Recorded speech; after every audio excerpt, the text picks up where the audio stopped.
Assalamualaikum warahmatullahi wabarakatuh.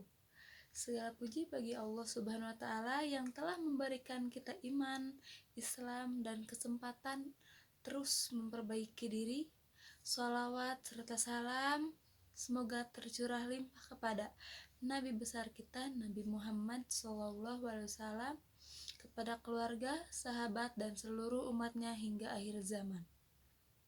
Hadirin yang dirahmati Allah Subhanahu wa Ta'ala, pada kesempatan yang berbahagia ini, mari kita bahas tentang berani keluar dari lingkungan toksik. Lingkungan hidup kita sangat mempengaruhi siapa kita. Nabi Muhammad SAW bersabda, seseorang itu tergantung pada agama dan teman dekatnya.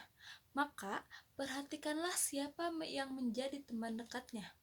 Hadis riwayat Abu Daud dan Tirmizi. Hadis ini menegaskan bahwa orang di sekitar kita memiliki pengaruh yang besar pada cara berpikir, sikap, dan tindakan kita. Jika lingkungan sehat, penuh kasih sayang, dan mendukung kebaikan, maka kita cenderung menjadi pribadi yang positif.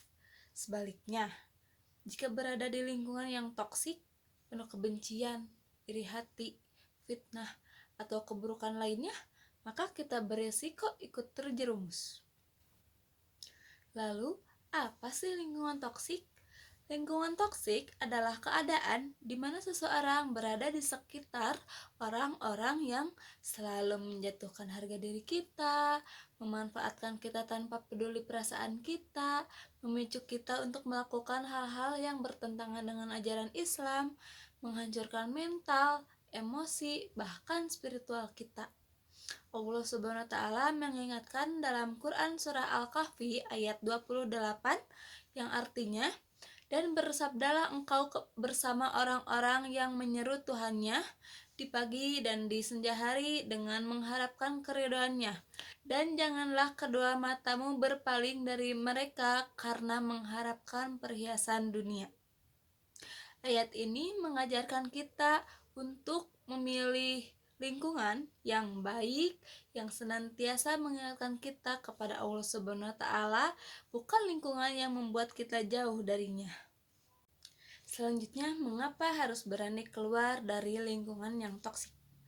Berada di lingkungan yang toksik tidak hanya merugikan mental kita, tetapi juga mempengaruhi hubungan kita dengan Allah Subhanahu wa Ta'ala.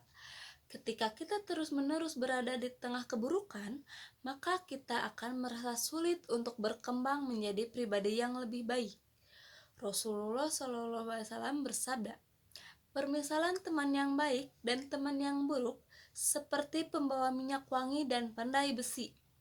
Pembawa minyak wangi mungkin memberimu minyak wangi atau kamu membeli darinya, atau kamu mendapatkan bau harum darinya. Sedangkan pandai besi, mungkin dia akan membakar pakaianmu atau kamu dapat mendapatkan bau tidak sedap darinya. Hadis riwayat Bukhari dan Muslim. Nah, selanjutnya bagaimana sih cara untuk keluar dari lingkungan yang toksik? Yang pertama, sadari dan evaluasi situasi.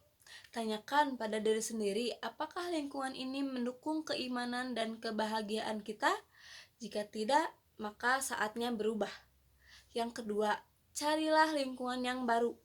Dekatkan diri dengan orang-orang yang mencintai Allah, yang saling mengingatkan dalam kebaikan. Yang ketiga, berdoalah kepada Allah. Mohonlah kekuatan dan petunjuk kepada Allah untuk keluar dari lingkaran yang buruk. Yang keempat, tegas untuk berhijrah. Jangan takut kehilangan teman toksik. Ingat, Allah akan menggantikan dengan yang lebih baik. Allah Subhanahu wa Ta'ala berjanji dengan firman-Nya, barang siapa yang bertakwa kepada Allah, niscaya Dia akan memberinya jalan keluar dan memberinya rezeki dan arah yang tidak disangka-sangka.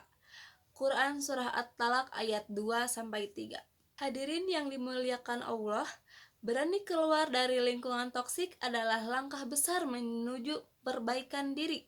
Jangan takut untuk meninggalkan sesuatu yang tidak baik, karena Allah selalu bersama orang-orang yang berjuang di jalan kebaikan. Mari kita pilih teman, lingkungan, dan kehidupan yang mendekatkan kita kepada Allah Subhanahu wa Ta'ala dan menjauhkan kita dari segala keburukan. Semoga Allah Subhanahu wa Ta'ala selalu memberikan kita kekuatan untuk hijrah menuju kehidupan yang lebih baik. Amin, amin ya Allah, amin ya Rabbal 'Alamin. Wassalamualaikum warahmatullahi wabarakatuh.